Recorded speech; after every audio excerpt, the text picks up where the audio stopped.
Ya pemirsa, Anda kembali menyaksikan Kampus Corner, fasilitasi para peneliti di seluruh dunia. Udinus siap gelar Icemantic 2022. Baik, kita lanjutkan nih Pak. Terkait Icemantic 2022 ini nih, tahun ini nih berarti keistimewaannya apa nih dibandingkan tahun-tahun sebelumnya gitu? Ya, Farid, monggo. ya, terima kasih. Untuk keistimewaan tahun ini ya, kalau yang sama seperti tahun yang lalu, karena kita kan karena ada pandemi ya Mbak ya. Pandemi ini berarti kita full online dulu, ya sama kayak tahun kemarin. Kemudian yang kedua ini kita ada beberapa format baru ya, misalkan nanti peserta itu misalkan ya ada mahasiswa atau pelajar atau pihak umum pengen nonton, ya silahkan nanti bisa nonton ya. Nontonnya kan nanti bisa di YouTube-nya TV-ku, kemudian atau bisa lewat TV terestrialnya dari TV-ku ya. Nanti kita akan sediakan juga yang tambahannya itu adalah kan kita ada sesi parallel session. Parallel session itu kayak orang-orang yang lolos papernya, lolos manuskripnya itu nanti akan presentasi ya. Oke, mempresentasikan gitu ya. Kadang-kadang kan kita baca ini maksudnya apa, ketika yang punya itu cerita kan jadi paham jadi ya. paham ya. Nah, nanti kita akan sediakan nanti halayak umum ini bisa masuk, bisa nonton seperti itu ya, bisa nonton. Oh, ada kegiatan ini, nanti kita akan buatkan di webnya ya, ada list seperti itu yang ini tentang tema-temanya apa, barangkali ada yang ingin masuk silakan masuk seperti itu. Nah, yang di sini nanti kalau misalkan pengen saya udah nonton nih, saya boleh dapat sertifikat ya untuk proses yang di kampus, misalkan saya sudah mengikuti seminar dan lain-lain, ya nanti kita akan sediakan. Bisa juga? Ya, bisa. Wah, enak ya, luar biasa ini acaranya nih Icemantic ini. Nah, ini ngomong-ngomong nih tahun 2022 ini Icemantic yang tahun keberapa nih, Pak Anggi?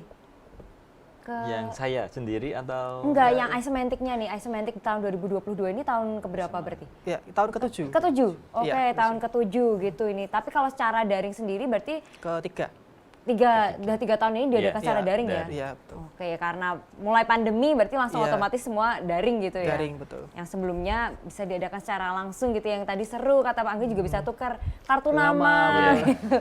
Bisa ngobrol langsung, terus juga tur keliling kota Semarang gitu, mengenalkan kota Semarang ke seluruh peneliti bahkan dari luar negeri juga. Oke, ini ngomongin mengenai pesertanya ini. Nah, ini kalau untuk pesertanya di tahun ini ada berapa nih Pak Farid?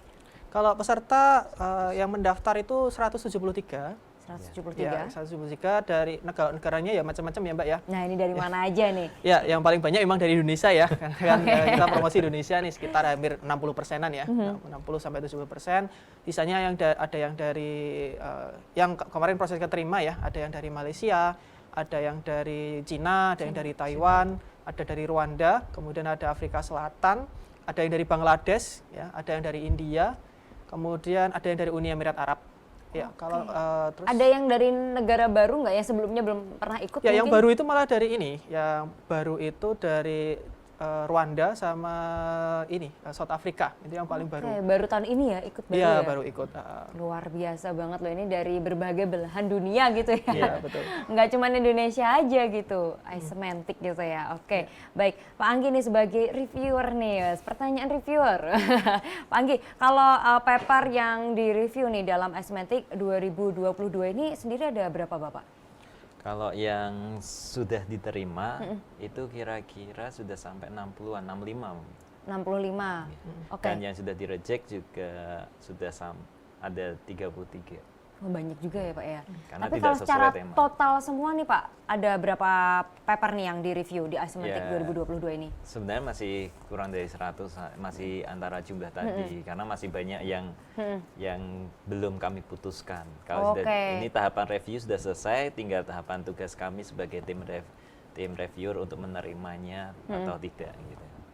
Oke, baik. Tapi untuk paper yang masuk sendiri tuh cukup banyak atau banyak? 170. 170-an itu ya?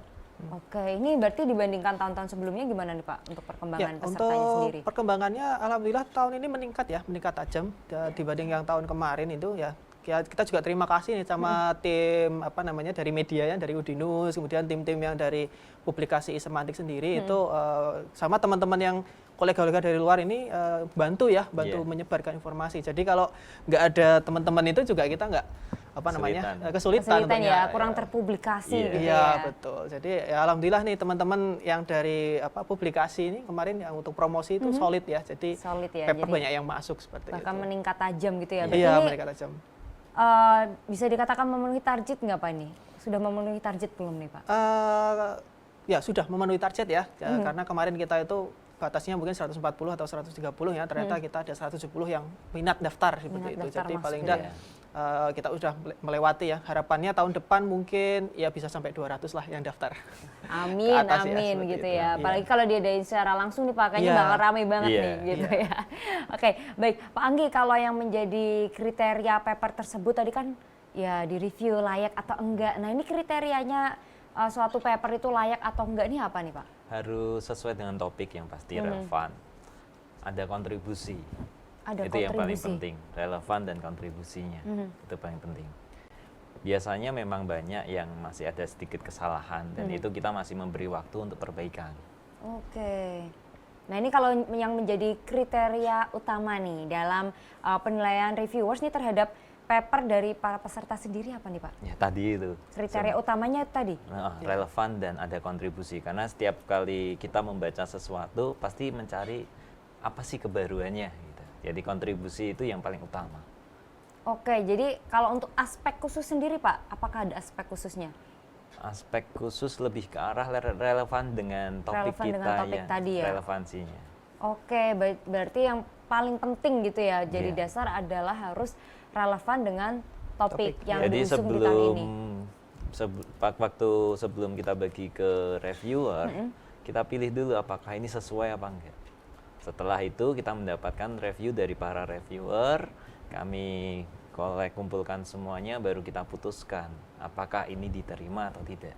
Oke, diterima atau enggak. Jadi kalau seumpama tidak sesuai topiknya, itu berarti gimana Pak? Langsung otomatis?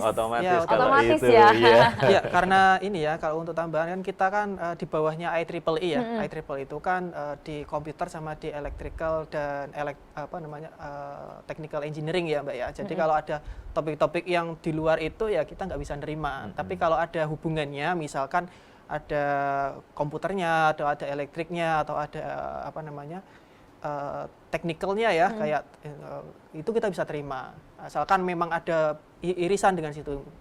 Jadi kalau misalkan ada yang kemarin ada yang ngirim itu full sosial ya, full sosial atau full ekonomi, nggak ada hubungannya sama komputer atau engineering ya, nggak bisa ya? Nggak bisa masuk. Jadi memang kita harus sesuai sama topiknya seperti itu. Oke, nah ini di tahun Icemantic 2022 ini nih topik yang banyak diangkat oleh para peneliti apa saja nih Pak? Ya, saat ini beragam ya Mbak. Cuma kemarin itu kita lihat lebih banyak ke kayak UMKM ya. Kayak UMKM, kemudian ke kesehatan seperti itu. Karena memang fokus kita kan kemarin juga temanya kan topik teknologi 4.0 ya. Jadi kan banyak yang dari kesehatan, kemudian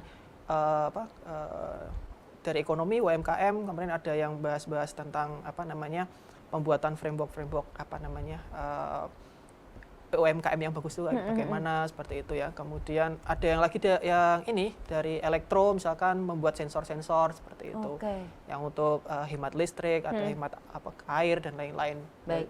Tadi kan kalau UMKM gitu kan berarti lebih ke mungkin peneliti yang di Indonesia gitu ya. Kalau tadi yang dari teman-teman yang dari luar negeri tadi ada South Africa, ada Emirates Arab gitu, mereka kebanyakan mengangkat apa nih Pak kalau yang dari luar Indonesia sendiri? Ya, kemarin kita lihatnya ini Mbak, sama kalau Indonesia kan namanya UMKM, kalau di luar negeri namanya SME, Small Medium Enterprise. Oke, jadi sebenarnya sama ya, cuman beda istilah namanya aja ya. Ada SME, kemudian lebih ke pendidikan sih kalau yang dari luar, misalkan kayak ngeprediksi perkembangan mahasiswa seperti itu ya. Dan ada memprediksi jumlah misalkan penderita COVID atau tuberkulosis seperti itu. Jadi kemarin banyak sih, beragam seperti itu.